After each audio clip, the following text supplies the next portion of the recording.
Deep concept talk में सबसे पहले शुरुआत करते हैं। डीप कॉन्सेप्ट टॉक में आज मॉनेटरी पॉलिसी कमेटी के बारे में, मॉनेटरी पॉलिसी के बारे में ध्यान रखिएगा। तो मॉनेटरी पॉलिसी कमेटी चूंकि आज 4 से 5 से 6 यानी ये बहुत कम लिया गया, आज अखबारों में केवल यही भरा पड़ा था कि मॉनेटरी पॉलिसी कमेटी ने जो डिसीजन लिया है रेपो रेट को पॉज पे रखने का, उसमें कोई वृद्धि नहीं की गई है। बहुत मतलब मैक्सिमम आज न्यूज एडिटोरियल इसी पर चलता रहा है। तो ऐसे में मैंने सोचा कि आज डीप कॉन्सेप्ट टॉक में आप सब लोगों को, जो नए एस्पिरेंट कनेक्ट होंगे उनको मॉनेटरी पॉलिसी कमेटी के बारे में बता दिया जाए, और जो पहले से कनेक्ट हो चुके हैं स्वाभाविक है उनको इसका रिवीजन करा दिया जाए। तो मॉनेटरी पॉलिसी कमेटी आप देख सकते हैं संशोधित 2016 में आरबीआई एक्ट 1934 की धारा 45ZB के अंतर्गत केंद्र सरकार को 6 सदस्यीय मौद्रिक नीति समिति गठित करने का अधिकार है। किसको अधिकार है? केंद्र सरकार को। बड़ा महत्वपूर्ण है, यहां पर चेंज कर देगा, कह देगा कि आरबीआई को। तो आप अलर्ट रहिएगा। Under section 45ZB of the amended in 2016 RBI act 1934 central government is empowered, यानी केंद्र सरकार के पास शक्ति है कि वह 6 सदस्यीय 6 मेंबर वाली मॉनेटरी पॉलिसी कमेटी का गठन करे। तो पहला, यानी हमें कंटेंट नहीं पढ़ना, हमें यह पढ़ना है कि भाई यहां पर प्रीलिम्स कहां छुपा हुआ। यूपीएससी क्या करता है, जो नए बच्चे होंगे, जब आप प्रीवियस ईयर क्वेश्चन देखोगे बच्चों, तो वहां आपको क्या मिलेगा, यानी यूपीएससी या तो ऑब्वियस है 4 मतलब सही आंसर देता है, तो ऑब्वियस है सही हो गया, लेकिन वो क्या करता है, हेर फेर करता है, यानी जो सही वाला है उसको थोड़ा सा ट्विस्ट कर देता है। जैसे लिखा हुआ सभी की जगह क्या कर देगा, कुछ कर देगा, यानी सभी होना चाहिए ऑल, बट उसकी जगह कुछ कर देगा फ्यू। तो समझ गए। ऐसे ही यहां सेंट्रल गवर्नमेंट लिखा हुआ, यहां आरबीआई लिख देगा। तो ये इसको बोलते हैं मोटा हेरफेर। तो आप पढ़ते समय हमेशा से सतर्क रहेंगे। पहला पॉइंट ये हो गया, ऑब्वियस है। अब महत्वपूर्ण ये होता है कि आखिर मॉनेटरी पॉलिसी कमेटी का गठन किस लिए किया गया। तो मॉनेटरी पॉलिसी कमेटी का गठन किया गया है कि जिससे भारत में मुद्रास्फीति की स्थिति मैनेजेबल रहे, संतुलित रहे, एक लक्ष्य के भीतर रहे।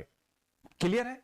तो मुद्रास्फीति की दर जो है एक लक्ष्य के भीतर रहे, इसको निर्धारित करने के लिए इसका गठन किया गया है, ध्यान रखिएगा। अब इसके बाद आता है इसका स्ट्रक्चर कैसा है। यहां से प्रीलिम्स में आपसे प्रश्न पूछा भी गया है, अगर आप प्रीवियस ईयर क्वेश्चन देखते हैं तो ये आ चुका है इसके स्ट्रक्चर के बारे में। तो आरबीआई का जो गवर्नर होता है वह इसका अध्यक्ष होता है, इसको आप याद कर लीजिएगा। आरबीआई का गवर्नर ही इसका अध्यक्ष होता है। इसके अलावा अब देखिएगा डिप्टी गवर्नर जो होता है, आरबीआई में गवर्नर, 4 डिप्टी गवर्नर। तो जो डिप्टी गवर्नर होता है इंचार्ज ऑफ मॉनेटरी पॉलिसी, याद रखिएगा वो क्या होता है, प्रभारी होता है।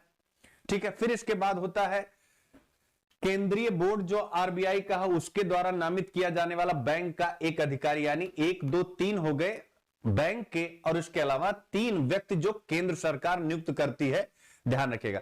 तो यूपीएससी ने जब प्रीलिम्स में ये क्वेश्चन दिया था तो यहां पर लिख दिया था कि मॉनेटरी पॉलिसी कमेटी का जो चेयरपर्सन होता है वो वित्त मंत्री होता है। अगर आप लोगों को याद हो तो कौन होता है, वित्त मंत्री होता है, ऐसा लिख दिया गया था। आप समझ सकते हैं, ऐसे हेर फेर करता है। तो 3-3 का आंकड़ा है, ध्यान रखिएगा। केंद्र सरकार नियुक्त करता, उद्देश्य मुद्रास्फीति को एक लक्ष्य के भीतर बनाए रखना है जिससे विकास या समृद्धि की प्रक्रिया बाधित ना हो। देख सकते हैं प्रश्न आपके सामने आ गया है। प्रीवियस ईयर क्वेश्चन 2017 में पूछा गया था। क्या प्रश्न पूछा गया था, मौद्रिक नीति समिति के संबंध में निम्नलिखित में से कौन सा ऑब्लिक से कथन सही है। 2017 यह आरबीआई की बेंचमार्क ब्याज दरों को तय करता है। यह आरबीआई के गवर्नर सहित 12 सदस्यीय निकाय है, लीजिए 12 सदस्यीय, और हर साल इसका पुनर्गठन किया जाता है। अब आप देख सकते हैं यह केंद्रीय वित्त मंत्री की अध्यक्षता में काम करता है। अब आप बताइए इसमें कौन सा ऑब्लिक से सही है, फटाफट आंसर करिए बच्चों। क्या करिए, इसका आंसर करिए। तो आप देख सकते हैं यूपीएससी ऐसे ही पूछता है। देखो हेरफेर किया ना, हेरफेर किया कि नहीं किया, हेरफेर किया कि नहीं, आंसर इज ए। हेरफेर क्या किया, कितने सदस्य होते हैं, देखिए 12 लिखा हुआ। एक आप देखिए हर एक बच्चे के ऊपर होता है, वह एक प्रश्न से ही सब कुछ सीख सकता है, और कुछ बच्चे ऐसे होते हैं सैकड़ों प्रश्न करा दो, हजारों प्रश्न, तब भी नहीं सीख सकते। आप सब उन्हीं कुछ में बनिएगा जो एक से ही सब कुछ सीख सकते हो। आप देख सकते हैं हेर फेर कैसे करता है यूपीएससी। यानी यहां लिखा हुआ 12 और यहां आपने क्या पढ़ा भाई, यहां पर क्या पढ़ा आपने, 6 सदस्य होते हैं, यानी 6 सदस्यीय मौद्रिक नीति समिति होती है। और यहां क्या लिखा हुआ है, आप देख सकते हैं 12 होते हैं। अब आप देख लीजिए, यह केंद्रीय वित्त मंत्री की अध्यक्षता में काम करता है। इसके अध्यक्ष कौन होते हैं, लिखा हुआ केंद्रीय वित्त मंत्री। आप देख सकते हैं इसके अध्यक्ष कौन होते हैं, आरबीआई गवर्नर इसके पदेन अध्यक्ष होते हैं। वहां लिखा हुआ वित्त मंत्री। तो ये छोटी छोटी चीजें हैं, इसीलिए कहा जाता है कि यूपीएससी के जो प्रश्न होते हैं बहुत ठीक है, उसकी लैंग्वेज इंग्लिश में नहीं, इंग्लिश में लैंग्वेज भी स्मूथ रहती है। मैं हिंदी मीडियम या रीजनल मीडियम के बच्चों की बात कर रहा हूं, तो आपको ये इसलिए भारी भरकम लगता है क्योंकि जो वर्ड आते हैं ना, जो शब्द लिखे होते हैं, वो बड़े आपको चुभते से लगते हैं क्योंकि वो ट्रांसलेटेड होते हैं।